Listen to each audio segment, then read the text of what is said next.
Broadcasting live from the Subaru of Gwinnett Studios in Atlanta, it's time for Silver Lining in the Cloud, brought to you by Computer Design and Integration.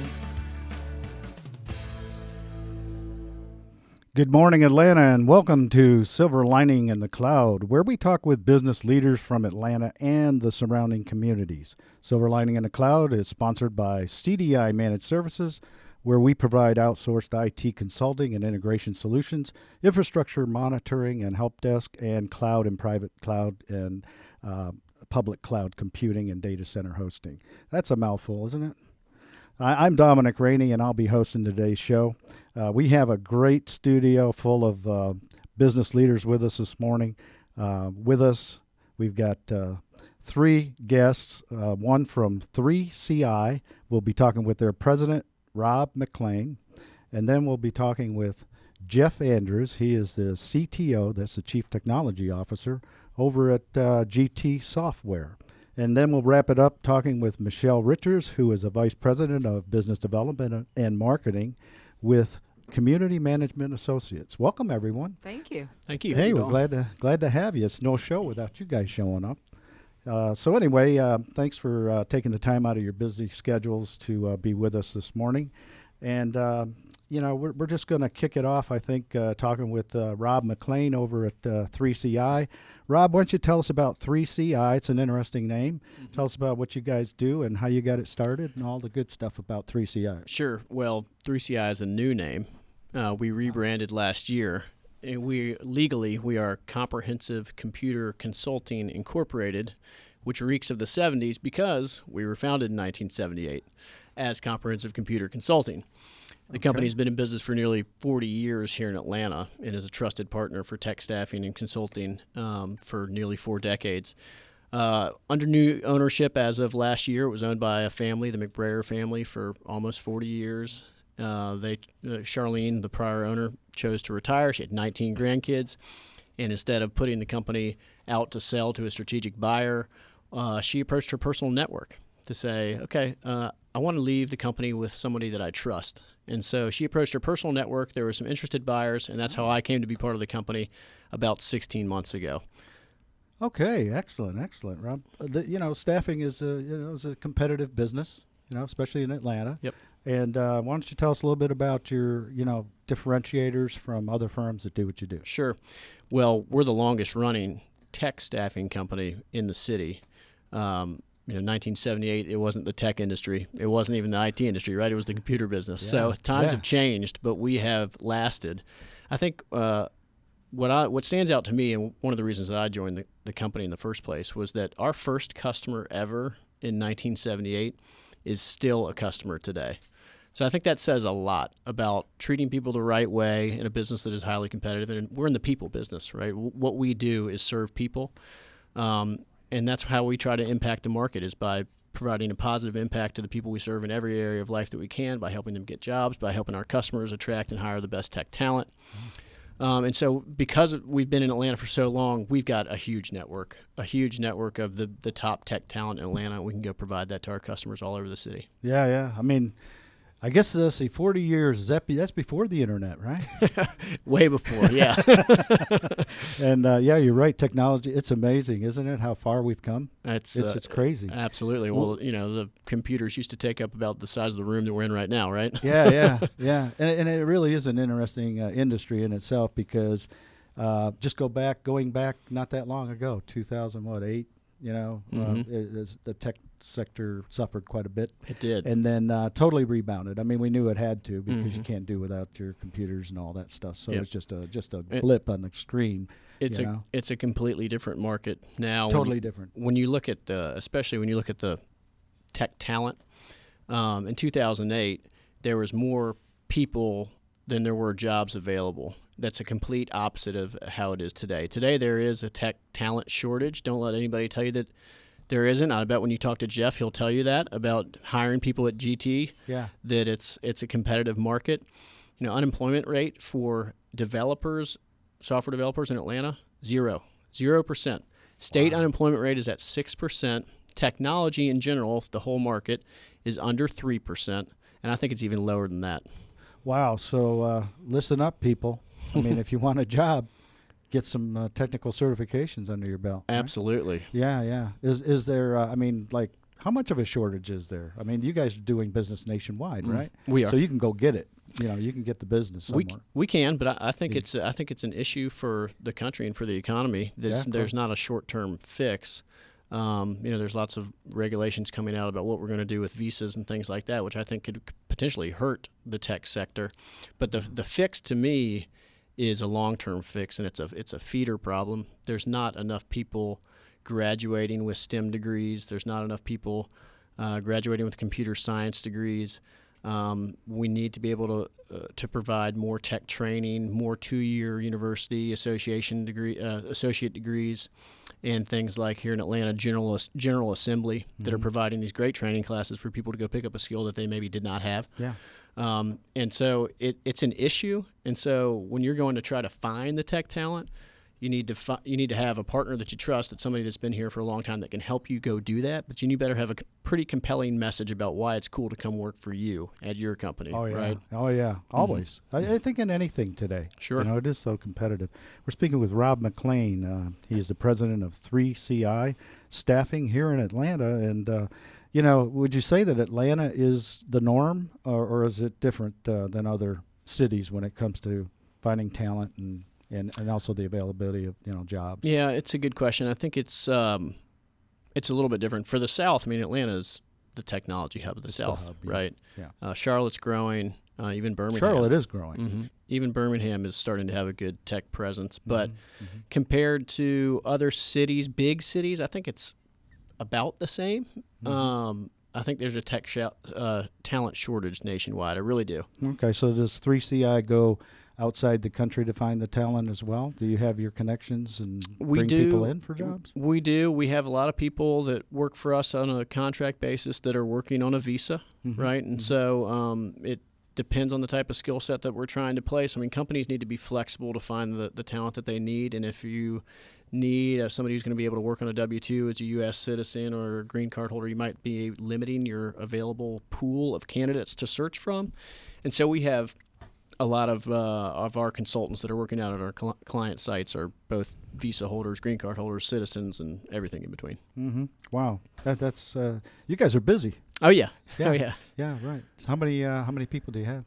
We have about 25 internal, and then we have about 150 consultants that are out at different clients all over the country. So is the contract business better, or is there more opportunity there than there is in a permanent kind of placement business? There's a lot of opportunity in both, to be honest. Yeah. It's just a matter of how organizations want to spend their money. A lot of people, when they augment their staff with contractors, it's because they have capital dollars that they've got from their business to get a project done.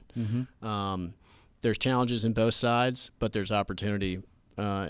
If I had kids that were in college, I'd be having them get a computer science degree. I'm just telling you that. Or I'd be highly persuading them to go do that because there's so much opportunity, especially for women as well. Interesting stat. The computer science degrees nationwide in 2015, only 18% were female. Wow. Yeah, that's surprising. we support organizations like Women in Technology and other organizations who have a goal of trying to get to 50-50 men and women in technology jobs in Atlanta and other places by 2020. And gosh, I think it's great to start talking about it and trying to shoot for that goal, but we have to get more females interested, first of all, and then graduating with degrees that can translate into getting into tech. Oh, yeah. It sounds like a logical direction for women to go in. I mean, really. Opportunities galore. Yeah. Okay, great. So we're talking with Rob MacLane over at 3CI in Atlanta. You're on, where are you on? Hammond Drive over there. Yep, Lakeside Commons. Okay. We just moved into that building in January. We've been right there in the perimeter area for over 20 years. Yeah. But we're right there in the heart of the city, so to speak. I guess right on the north end. It makes us easy to get out and get to our client sites. Yeah, and it's new and refreshing. Sounds like the whole company's got a big uplift going on. Oh, right? absolutely. Yeah, which is exciting. It's been great. It's been a lot of fun. We've got great people. We've got a great culture. We grew 20% last year. We're tracking for 30% this year. We're continuing to hire people internally and placing a ton of people in tech jobs all over the city. It's very rewarding. We've launched a couple new service offerings as well. Our majority owner, he is passionate about leadership development and training. He wrote a book called The Perfect Plan, And so what we're doing a little bit differently than other firms is that we're not just helping them attract and hire the best people, we're also helping them train better leaders and better people in their organization through the teachings of The Perfect Plan, which is a book based on servant leadership. Oh, wow, that's excellent. Mm-hmm. Boy, you're touching both ends of the spectrum. So that's a really great idea to Thank do you. that, because Thank you. companies need that guidance, that direction. It's a totally different approach to staffing, isn't it? It is. We're From trying the inside. Right.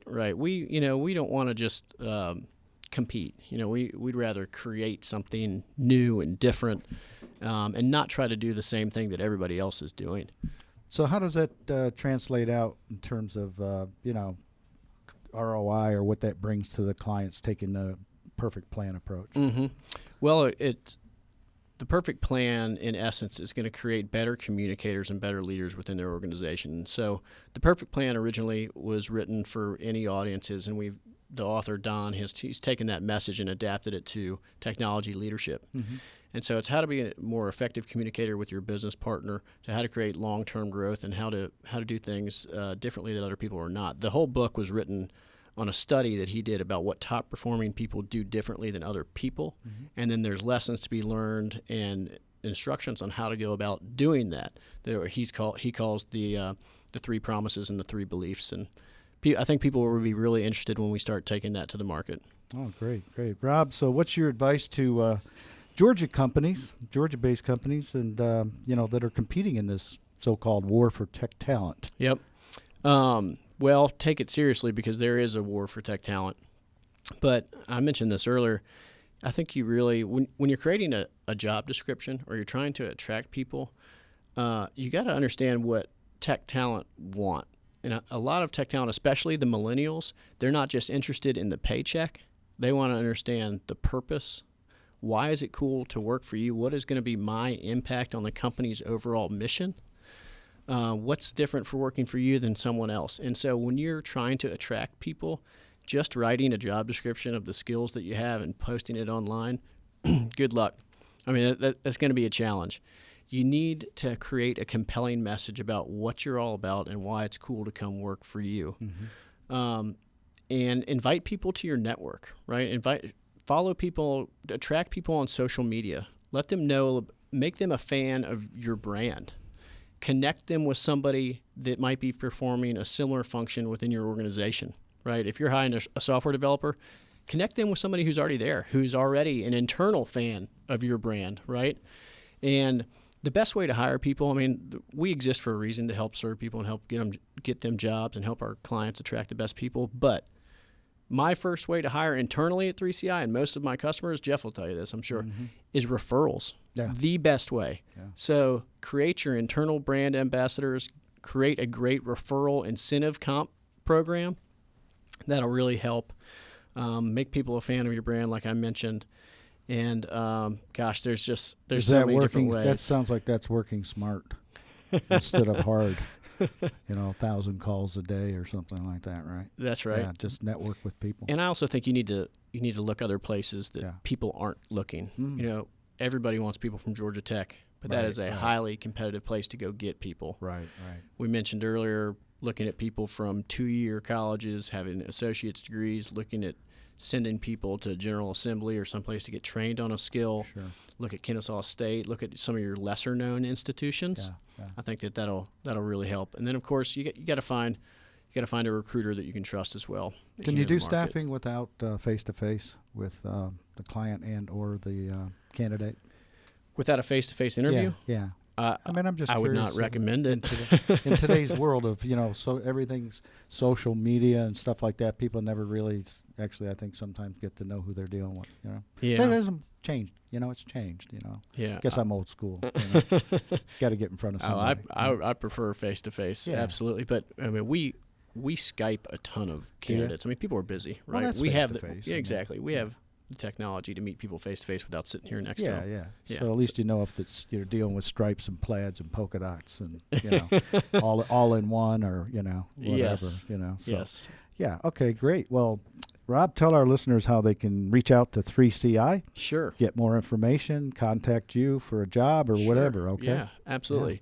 So you can reach us anytime. info@3ciatlanta.com. That's an email. You can see us online at 3ciatlanta.com. You can also see us every week on 11 Alive. We're the sponsor of the Atlanta Tech Edge show on 11 Alive. Wow. So make sure to check that out. It's every Sundays at 11:30 a.m. Excellent.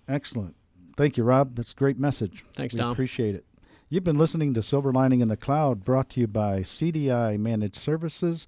And we're just having a great time here talking techie stuff here. And our next guest is willing to do that, I'm sure.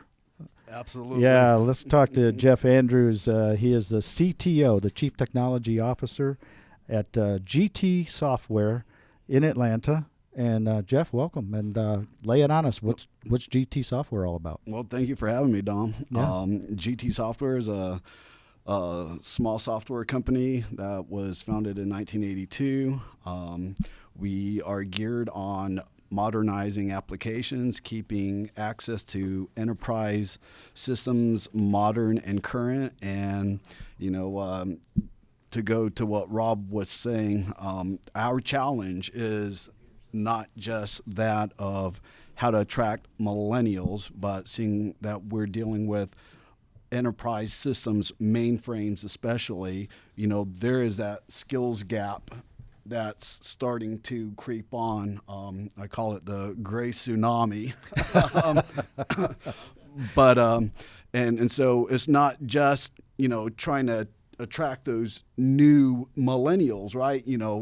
Hey, Mr. Millennial or Mrs. Millennial, you want to come work for a mainframe company? They're like, no way. And a boat anchor, huh? Well, that's what they what they think. Well, that's what they think. And believe it or not, there are so many myths Sure. and misunderstandings about the mainframe that it's just really unfair. We wouldn't be functioning without it. Absolutely not. We wouldn't be mean, where we are, Fortune 100 companies, 70% of the world's data is still on the mainframe. And that number is still growing. Especially, I think the stat is 90% of the data that's been collected over the last, of all the data that we have today, 90% of it's been collected just in the last 5 years or so. And when you need mission critical systems to keep your business up and going, there is nothing other than a mainframe that you can really depend on. So. Well, the mainframe isn't dying. I don't think, is it? No, it's just taking a different role. It's taking a different role, but it's not dying. There is growth in the mainframe. Sales have increased, especially outside the United States. We see a lot of movement in China where they're just buying up mainframes. And the one thing that I will say is they're offering this as a platform now. IBM's really has developed the mainframe to be an open system now. Oh, so whereas my analogy is, if I'm a franchise owner of a McDonald's and people aren't buying Big Macs, okay, is that my fault as a franchise owner? No. McDonald's will have to change their menu offering.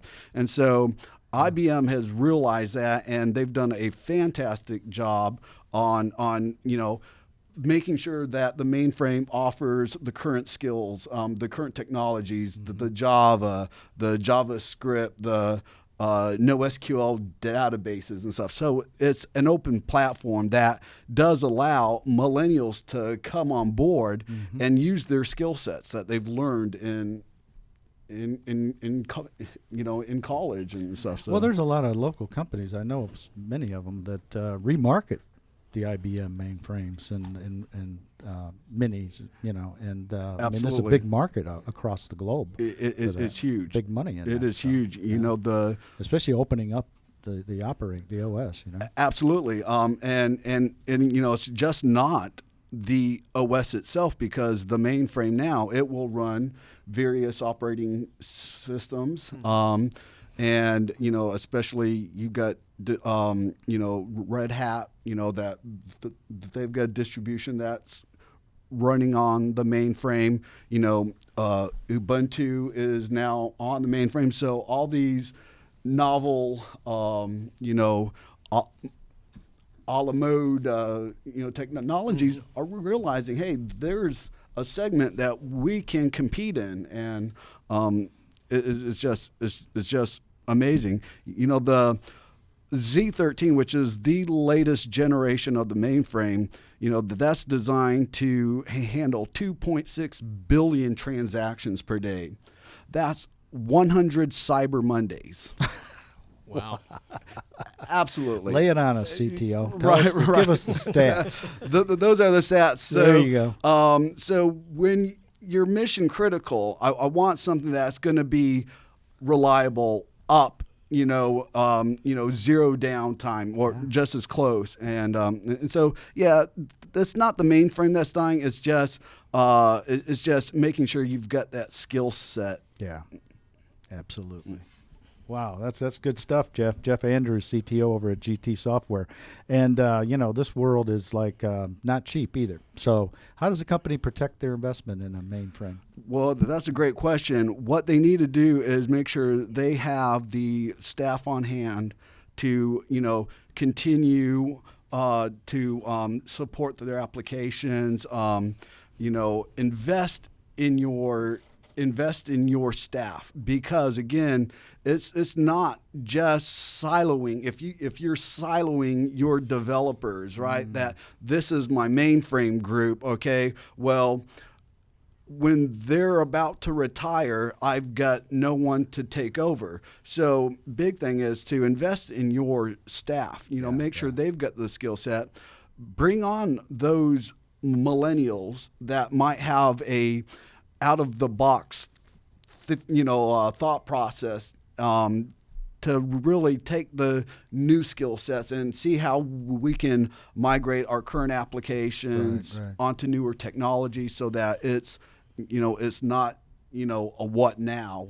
Yeah, for the non-tech listeners, the siloing in a corporate world really hurts the company. Absolutely, right? Because those mission critical business applications falter, and it's kind of like closing your little domain right off to everybody. Absolutely. I think it's probably the biggest hidden cost that companies with mainframes are going to face. It's the loss of that tacit knowledge. Okay, right. Excellent. Rob, did you get that? Did you write that down? Yeah, I'll tell you, Jeff just made me a fan of his brand. If I'm a millennial and I'm like, why is it cool to work at a mainframe company? He just explained why. That's exactly what I'm talking about.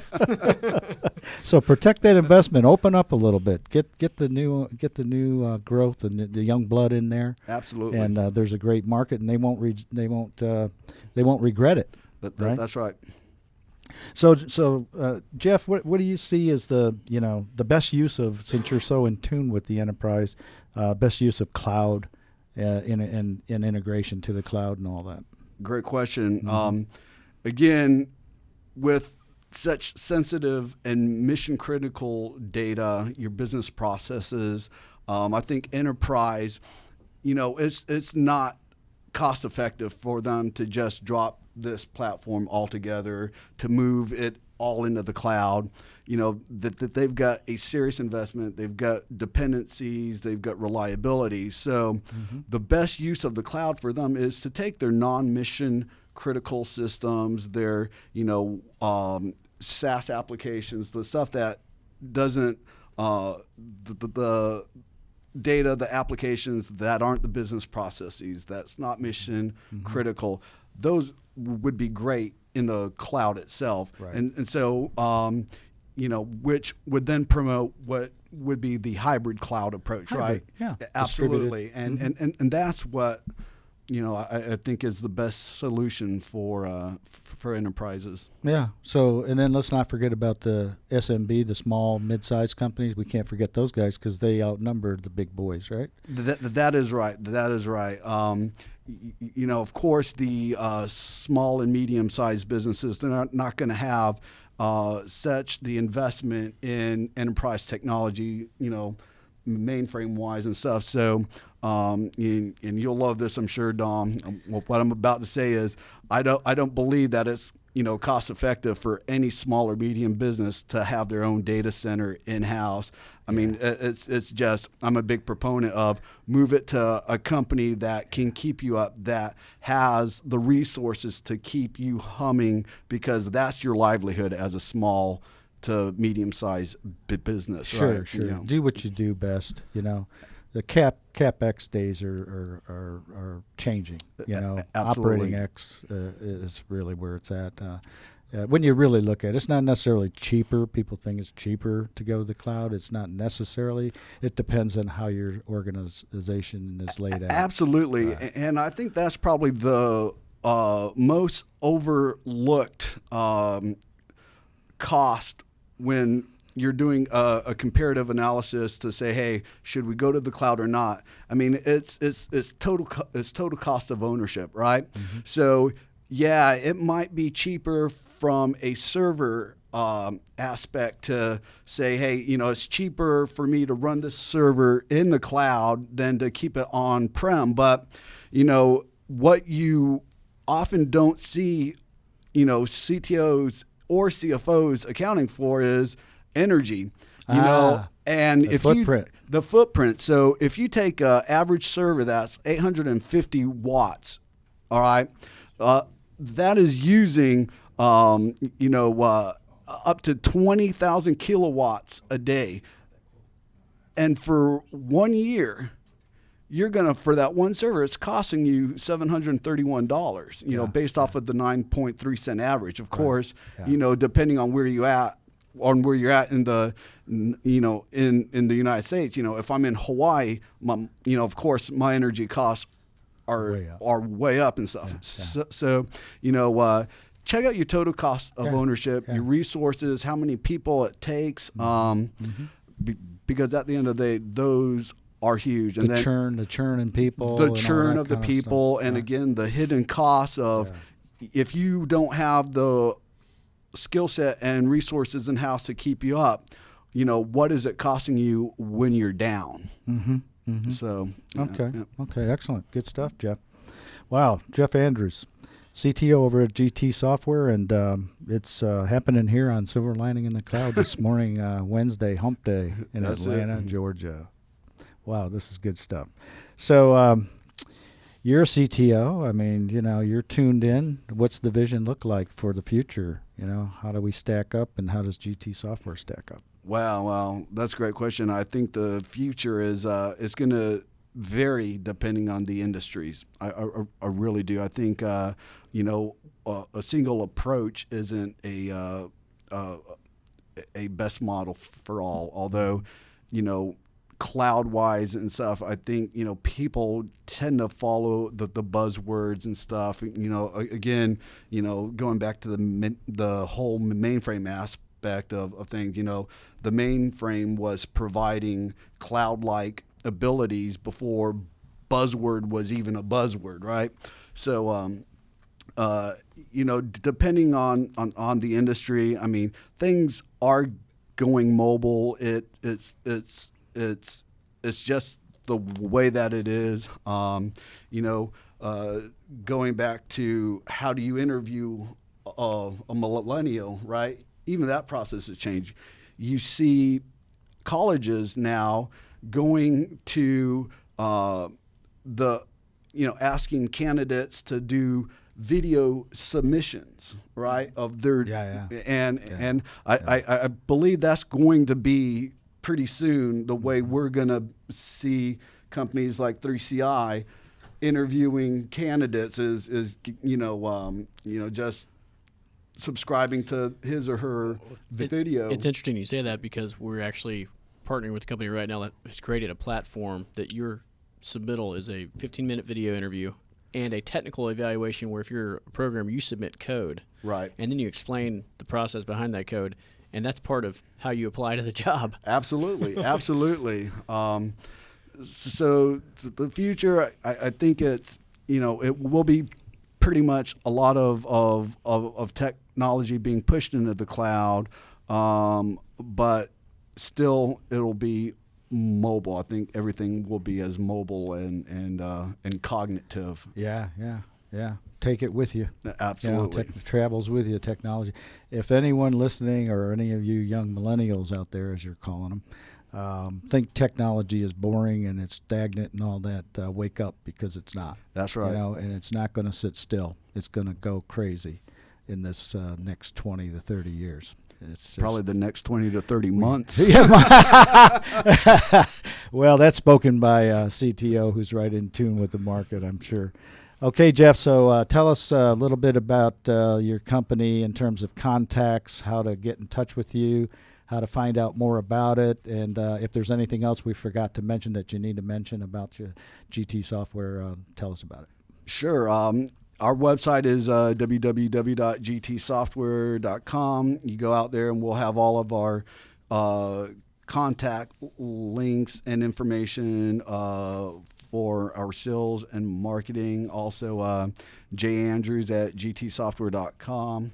I would be happy to put you in front of the right people for the right opportunity. Excellent.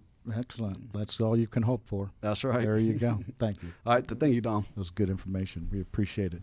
Right here on Silver Lining in the Cloud, you're listening to Silver Lining in the Cloud, sponsored by CDI Managed Services.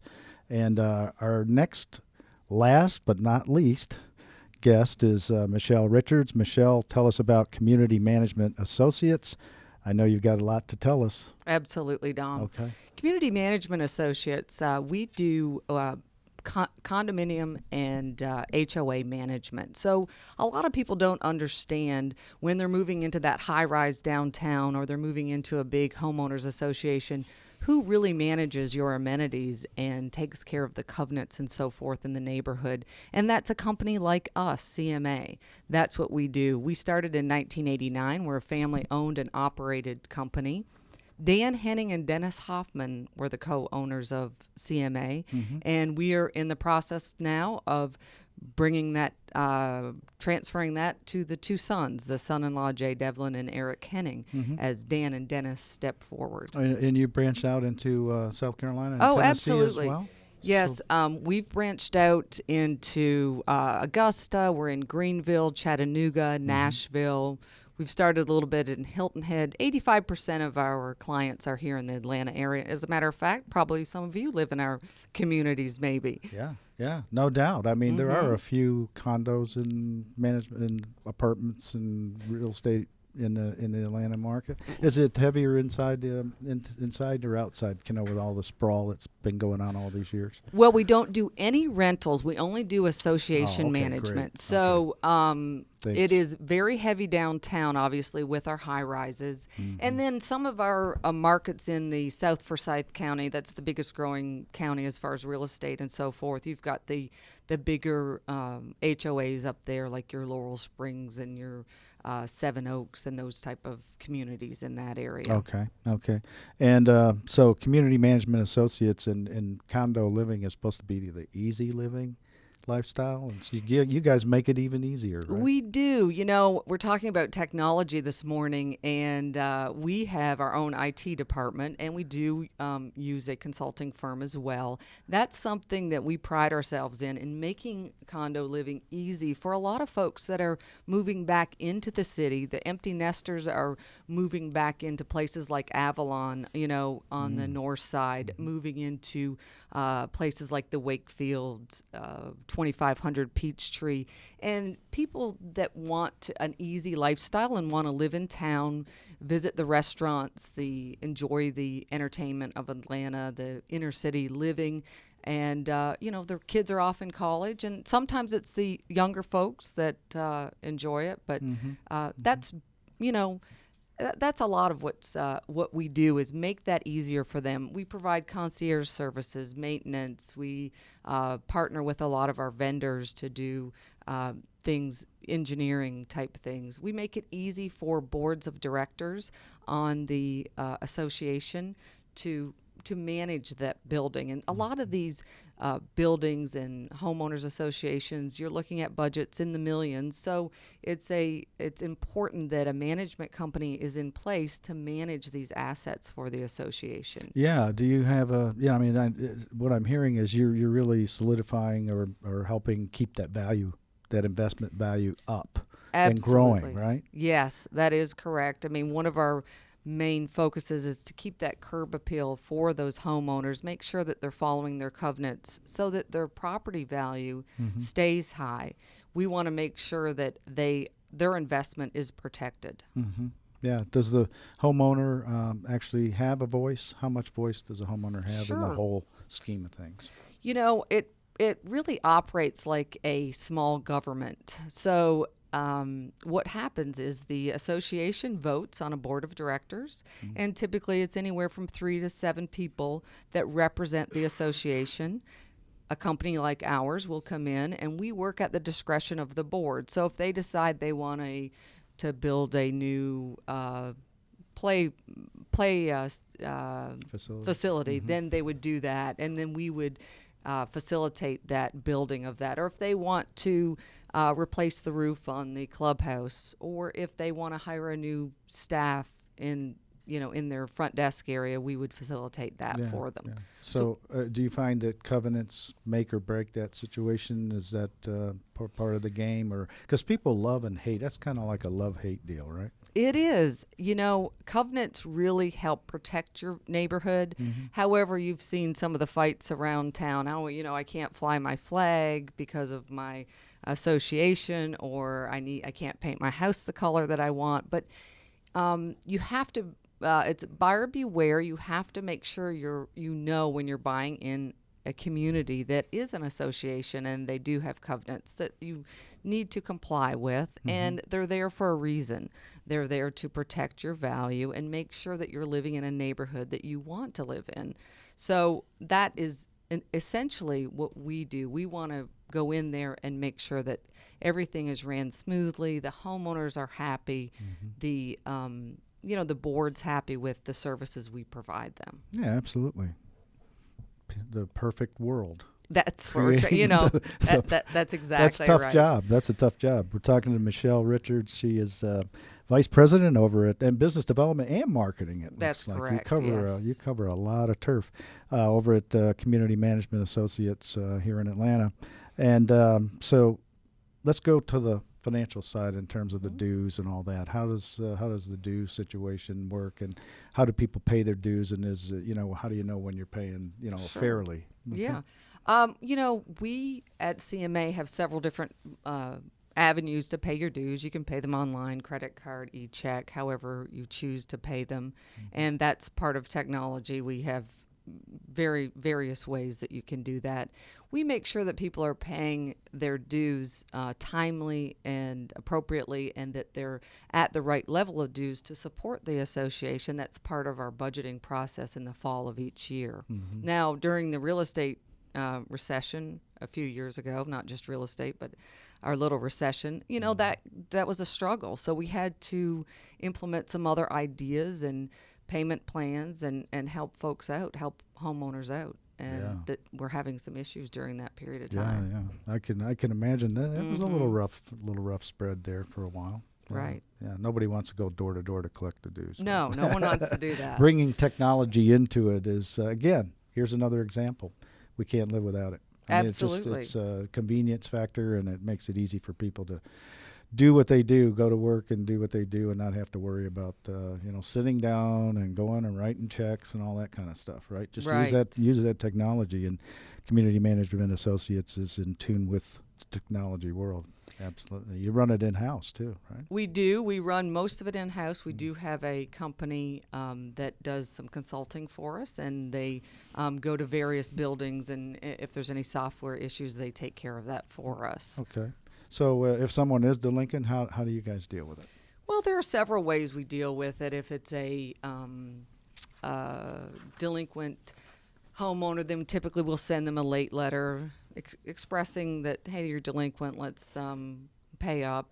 Very nice late letter. And then if they get really far behind, we have a collection agency that we deal with, and we've partnered with them. We use them. Sometimes we do have to go to court. So it's a process. It is a process, but you make it as easy as you can, because people do forget. I mean, stuff happens. Right? They do forget. They travel. Yes, that's right. We try to tell people to set up on auto debit so they don't forget to pay their dues, and and it makes it easy. And a lot of people don't realize that that's the budget that keeps the association moving. Hey, that pays for your swimming pool, your tennis court, your clubhouse, those, all your amenities. Is there I mean, a you need reluctance that. for people to set up auto debits and all that in this world we're in?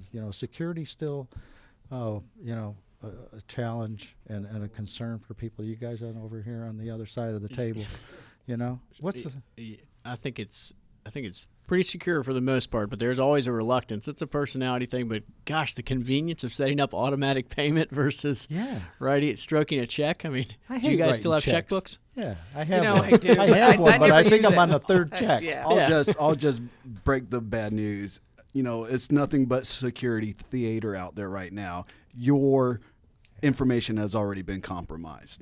Yeah. Don't think okay. it. Well, Yeah. geez, Wow, Jeff. that makes me feel really good. Somebody's got it. They just haven't used it yet. Oh, my right. goodness. Thank you. Wow. Michelle, what do you think about that? Well, we have cyber insurance, and we make sure that is up to date and off and running. There you go. We have a lot of security